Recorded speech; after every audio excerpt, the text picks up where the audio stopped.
One beautiful spring day, a red rose blossomed in a forest. Many kinds of trees and plants grew there. As the rose looked around, a pine tree nearby said, "What a beautiful flower! I wish I was that lovely." Another tree said, "Dear pine, do not be sad. You cannot have everything." The rose turned its head and remarked, "It seems that I am the most beautiful plant in this forest." A sunflower raised its yellow head and asked, "Why do you say that? In this forest there are many beautiful plants. You are just one of them."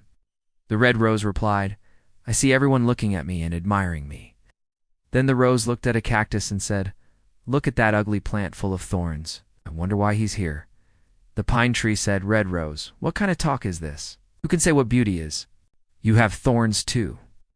The proud red rose looked angrily at the pine and said, "I thought you had good taste. You do not know what beauty is at all. You cannot compare my thorns to that of the cactus."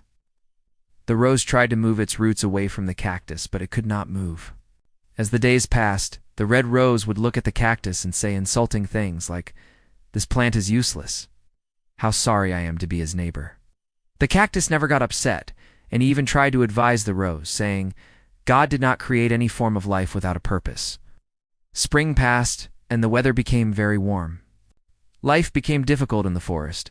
As the plants and animals needed water and no rain fell, the red rose began to wilt.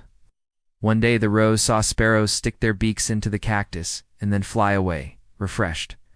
This was puzzling, and the red rose asked the pine tree what the birds were doing. The pine tree explained that the birds got water from the cactus. "Does it not hurt when they make holes?" asked the rose. "Yes, but the cactus does not like to see any birds suffer," replied the pine. The rose opened its eyes in wonder and said, "The cactus has water?" "Yes, you can also drink from it. The sparrows can bring water to you if you ask the cactus for help." The red rose felt too ashamed of its past words and behavior to ask for water from the cactus. But then it finally did ask the cactus for help. The cactus kindly agreed, and the birds filled their beaks with water and watered the rose's roots. Thus, the rose learned a lesson and never judged anyone by their appearance again.